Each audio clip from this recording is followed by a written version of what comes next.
बच्चों, welcome to my channel सीखो ज्ञान।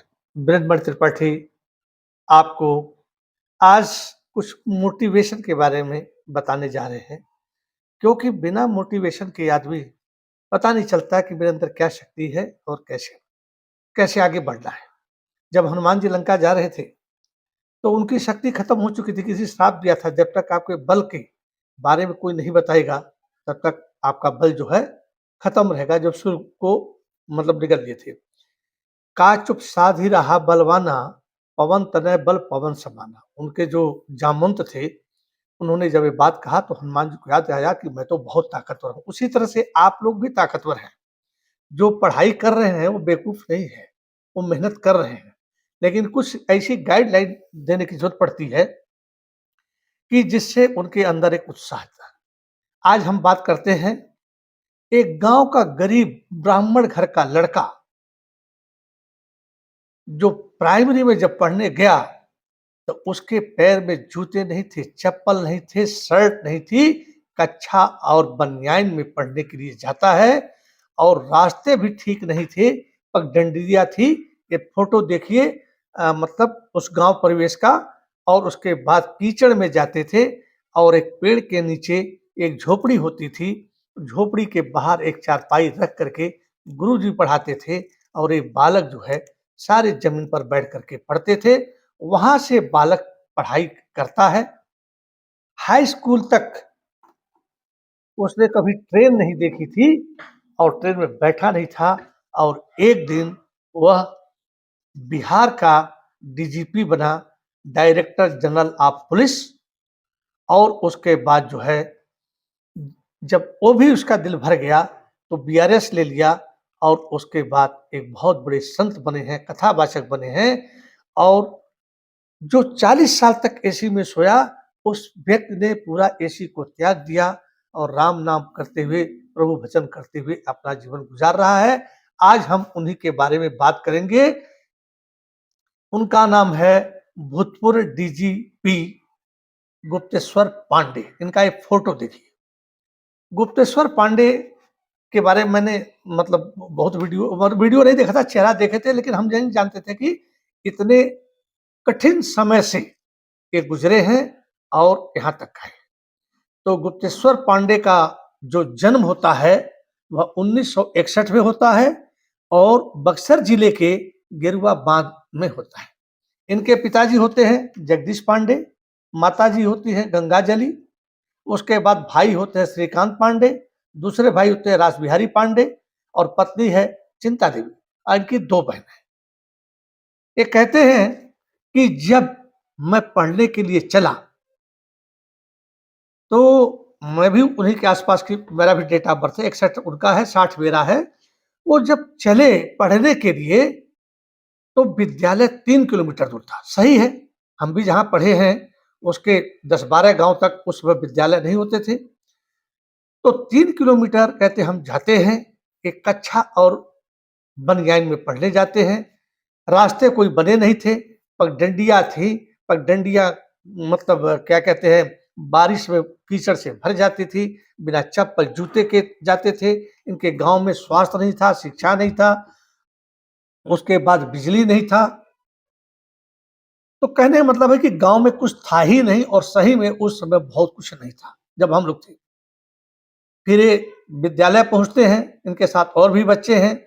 उसके बाद जो है एक झोपड़ी कहते हैं थी, बरगद का पेड़ था और वहीं पर एक टूटी खाट पर गुरुजी बैठ करके हम लोग को पढ़ाते थे और शिक्षा ग्रहण करते थे।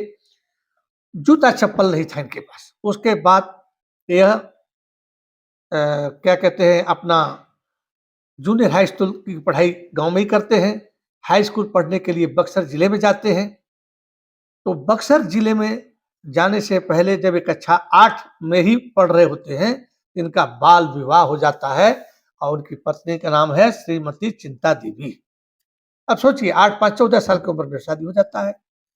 फिर जब ये हाई स्कूल कर लेते हैं, बिहार में शायद इंटरमीडिएट नहीं होता उस जमाने में, और सीधे ही 11 के बाद 12 में एडमिशन होता, तो वहीं से ग्रेजुएशन शुरू होता था और 3 साल का ग्रेजुएशन होता था।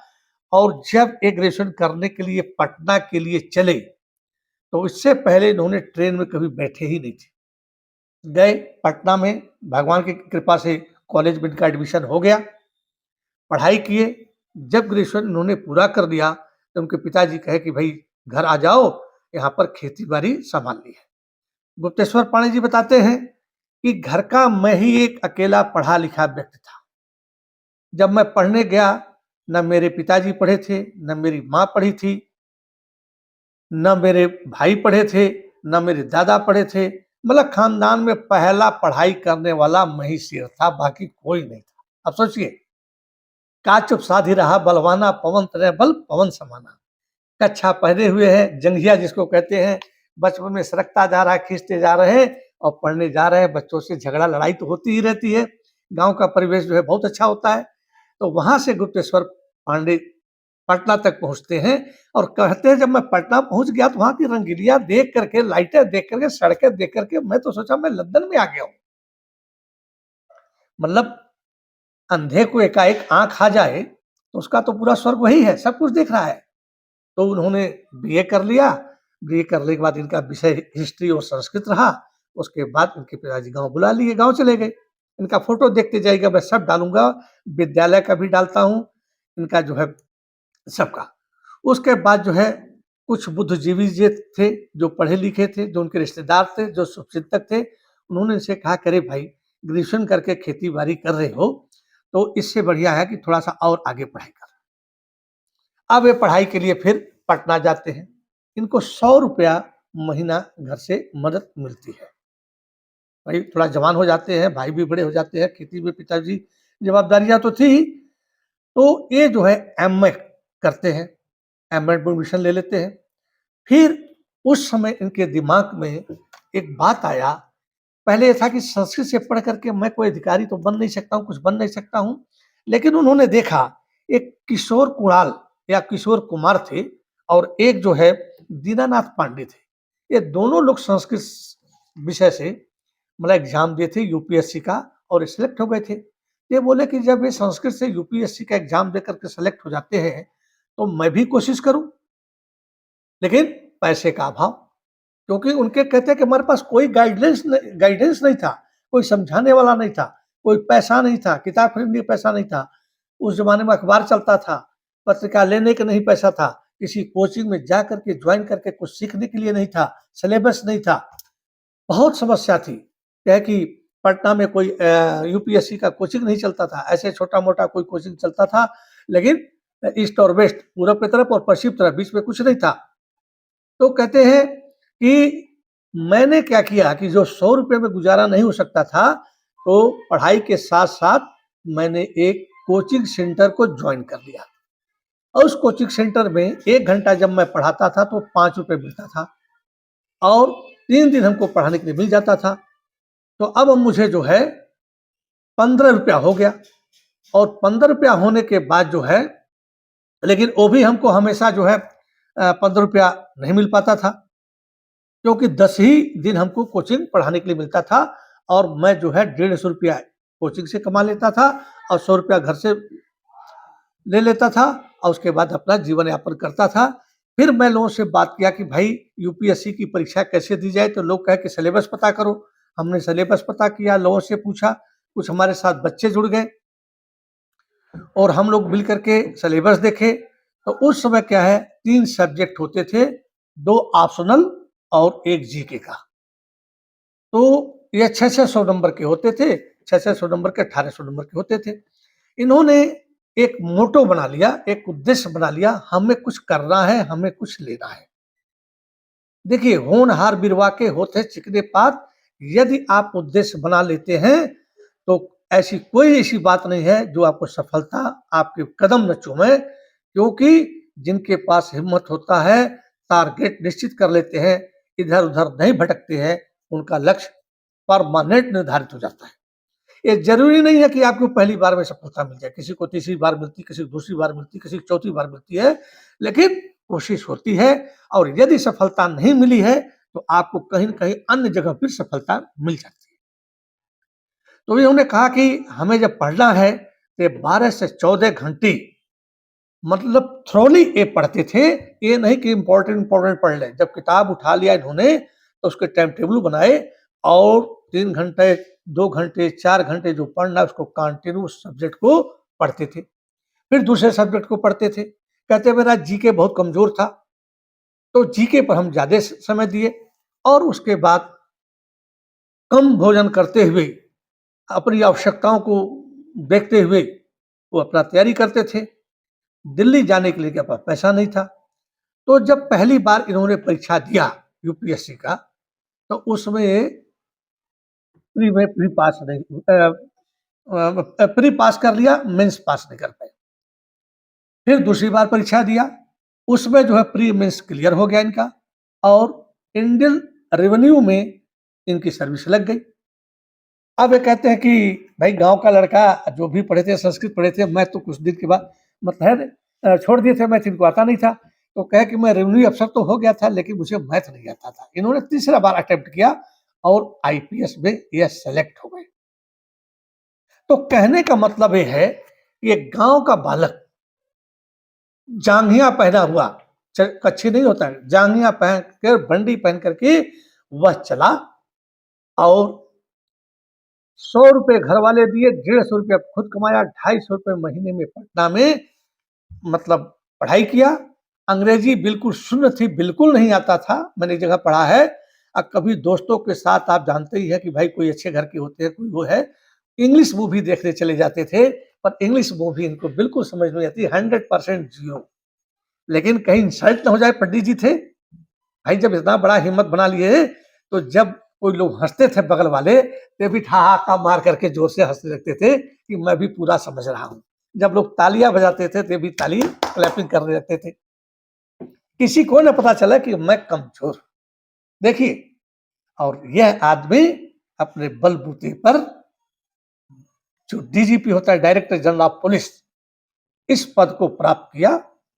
और एक समय ऐसा आया कि बिहार की दशा को देखकर, नक्सलवादियों की दशा को देख करके, वहां की गरीबी को देख करके, एक देखा कि उन्होंने कि जंगलों में लोग 4 महीने तक महुए को खाते हैं, कुछ खाने के लिए नहीं है, इतनी गरीबी थी। तो जब महुआ छूता था उसको सुखा लेते थे और फिर जब अकाल आता था, जब समस्या आती थी, तो पानी में भिगोकर 4-6 महीने खाते थे। ये गुप्तेश्वर पांडे जी का स्टेटमेंट मैं आपको बता रहा हूं। तो आप लोग देखिए, अब थोड़ा-सा वीडियो बड़ा हो जाता है तो इसलिए अच्छा नहीं लगता है। मैं बता दूँ आपको, आप दिल्ली में हो, इलाहाबाद में हो, जहाँ भी कोचिंग की तैयारी कर रहे हो, बहुत से लड़के तैयारी करते हैं। सारे लड़के परफेक्ट हैं। ऐसा नहीं कि उनको नहीं आता है, बहुत आता है। लेकिन आपके जो जीवन में जो कर्म है ना, वह 3 प्रकार के कर्म होते हैं। एक होता है संचित कर्म, एक होता है प्रारब्ध और एक होता है संचयमान। तो जो पिछले जन्म में हमने कर्म किए हैं, वह संचित कर्म है। उसी के हिसाब से पिछले जन्म में जब हमारी मृत्यु हुई, तो हम जिस घर को पकड़ते हैं, जो रंग रूप पकड़ते हैं, जो ब्रेन को पकड़ते हैं, जो काया पकड़ते हैं, वह पूर्व जन्म का ही फल होता है। और इस जन्म में उसको जब हम जन्म ले लेते हैं, जो भुगत रहे हैं मैं आप सब लोग, ये प्रारब्ध है। पूर्व जन्म के कर्मों का जो संचित कर्म था, वो उसको हम भोग रहे हैं। और एक संचयमान है, एक हम अभी कर्म कर रहा हूं, मैं आपको पढ़ा रहा हूं, ये भी मेरा कर्म है। तो ये जो है, ये फिर संचित होगा और अगले जन्म में मेरा प्रारब्ध बनेगा। तो इससे कोई बच नहीं सकता। फिर आपको बता दूं, ये जो शरीर है ना, जो 5 तत्व से तो बना ही है, क्षिति जल पावक गगन से मिला, लेकिन इसके साथ गुण है। एक है तमोगुण, एक है रजोगुण, एक है सतोगुण। तो जो तमोगुण है, इसमें 4 चीजें आदमी को घेरी रहती है, उससे निकल नहीं पाता है। निद्रा, मैथुन, आहार, भय। ये 4 चीजें उसको पकड़ी रहती है। उसके बाद रजोगुण जो आता है, वह आदमी विक्षिप्त होता है, उसको शांति नहीं मिलती है। ये भी ले लूं, ये भी ले लूं, इधर लूट लूं, इधर कर लूं, ऐसा कर लूं, वो भागता ही रहता है, उसको जीवन में शांति नहीं मिलती है। और जब सत्वगुण आता है, तो जो उसको मिलता है उससे वह संतोष कर लेता है। जैसे कविता है, गजधन बाजधन और रतन धन खान, जब आवे संतोष धन सब धन धूर समान। तो ये पांडे जी जो है अपने लगे रहे, डीजीपी बन गए। उसके बाद जब इन्होंने बिहार की कंडीशन देखी तो उन्होंने कहा कि क्यों ना हम जो है ये व्यवस्था का एक अंग बने, मतलब जो प्रशासन में तो थे ही, इन्होंने बहुत मदद किया, जनसुनवाई करते थे, 4 बजे से 6 बजे तक बैठते थे, जिलों के एसपी को बुला लेते थे और उसके बाद कोई धोबी हो, मोची हो, बढ़ई हो, अछूत हो, बैकवर्ड हो, SC ST हो, सबकी कहानी सुन करके उनको सॉल्व करने की कोशिश करते थे। तो इन्होंने कहा कि हमें सरकार में एक अंग बनना चाहिए, एक मेंबर बनना चाहिए। इन्होंने बीआरएस दे करके और इलेक्शन लड़ने के लिए, सांसद बनने के लिए सोची, लेकिन किस्मत से सक्सेस नहीं हो सके। ये बक्सर का सीट मांग रहे थे, बक्सर का सीट दिया नहीं और आगे कहीं और सीट दे रहे थे। तो फिर इन्होंने बीआरएस वापस ले लिया, लेकिन 2020 में फिर इन्होंने बीआरएस के लिए अप्लाई कर दिया, क्योंकि मन इनका जो था अब रजोगुण से भर चुका था, सब कुछ मिल चुका था, अब सतोगुण की तरफ जाना चाहते थे। तो इन्होंने जो है मतलब गवर्नर इनका बीआरएस मान लिया और ये आ गए। आने के बाद पूरा फुलफिल थे, लेकिन जब भी ये पढ़ाई करते रहे या डीजीपी रहे, ये भगवान के शरण में हमेशा रहे।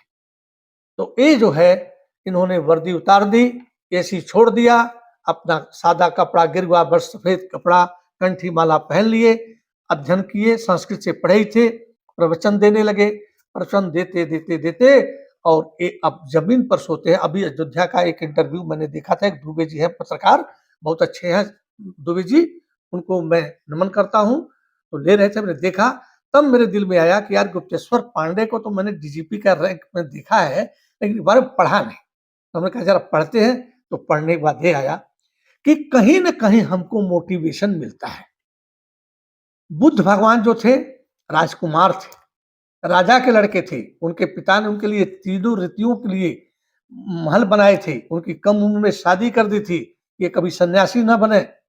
लेकिन जब एक बीमार को देखा, वृद्ध को देखा, अस्थि को देखा, तो उनका मन बिचल गया और एक दिन 29 साल की उम्र में एक पुत्र के पिता होते हुए उन्होंने राशि वस्त्र उतार दिया और अपना मुंडन करा के गिरवा वस्त्र पहन करके चल दिए और इतना फेमस हो गए कि बौद्ध धर्म की स्थापना कर दी।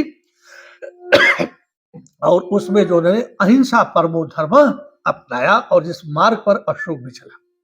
उसी तरह से महावीर स्वामी वर्धमान जो 30 साल की उम्र में अपनी एक बच्ची को छोड़ करके सन्यासी बने और जैन धर्म को अपना लिया और जैन धर्म अपनाने जैन धर्म बनाया। सॉरी, शंख बज रही थी, उधर दिमाग चला गया था।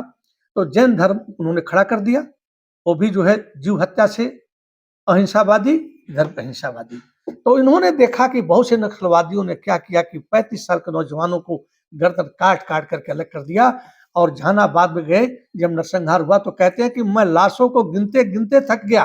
कहा वार इंसान, तो जानवर से बदतर हो गया है, तेरे अंदर तो राक्षसी गुण आ गई है। तो यह डीजीपी होते हुए इनका कार्यकाल बहुत अच्छा रहा।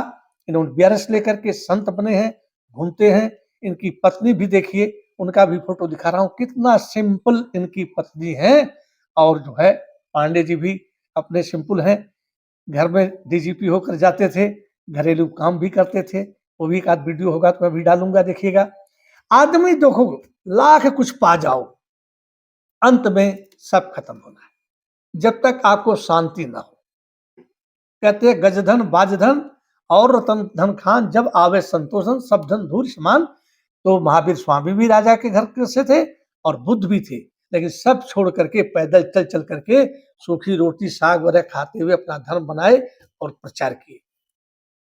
तो कहते हैं कि ये सब चीजें आती हैं, इनको आने दो, भोगो, पर इसका अहंकार मत करो कि मैं डीजीपी हो गया हूं, किसी को नहीं समझूंगा। तो कहने मतलब ये है, तो आप अपनी पढ़ाई करो, ये मोटिवेशन मैं बता। मत सोचो कि पहले में मैं फेल हो गया तो न रहो, न निराश करो मन को, कुछ काम करो, कुछ काम करो। कोई भी आदमी पहली में कोई कोई हो जाता है, लेकिन सब लोग पहले प्रयास में नहीं होते हैं।